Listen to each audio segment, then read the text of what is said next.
Hello guys, finally চুল কাটতে চলে এসেছি। এই চুল কাটার দোকানের সামনে আমি দাঁড়িয়ে আছি। কেমন চুল কাটি আমি তোমাদেরকে দেখাবো ভিডিও করে, এই ভিডিওর মাধ্যমেই দেখাবো। হ্যালো গাইস, চুল কাটা হয়ে গিয়েছে। দেখো আমরা এবার বাড়ি চলে যাবো। দাদাকে তো দেখলেই বেরিয়ে যাবো। দোকানটা ভালো করে দেখে নাও। এটা হচ্ছে দাদার দোকান। হ্যালো, ভালো লাগলে লাইক কমেন্ট শেয়ার হয়ে গেছে, পাশে থেকে সাপোর্ট করো।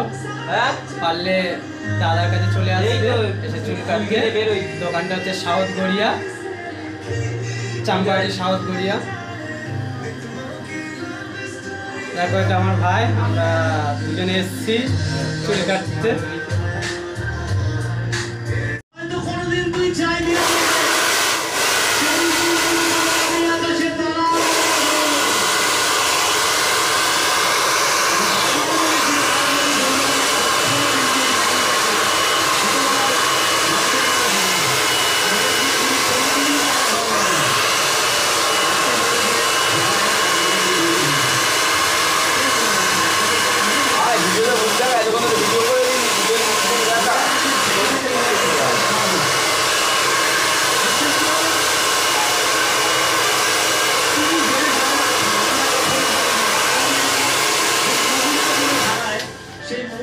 আমাদেরকে শেখায়।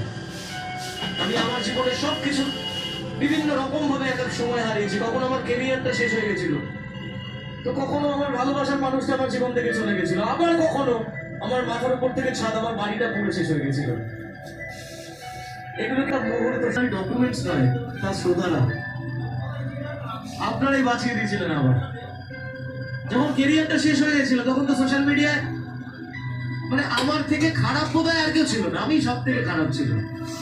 কিন্তু ওই যে কালের নিয়ম, আপনি যদি ভুল না করেন তাহলে হাজার শক্তিও আপনাকে শেষ করতে পারবে না, এটা আমি বিশ্বাস করতাম। আর আমি সেই বিশ্বাসের উপর দাঁড়িয়ে আজকে আমার এতগুলো মানুষের ভালোবাসা কুড়িয়েছি। হাসো, বিশ্বাস করে মানুষ শূন্য থেকে শুরু করে, আমি মাইনাস থেকে শুরু করেছিলাম।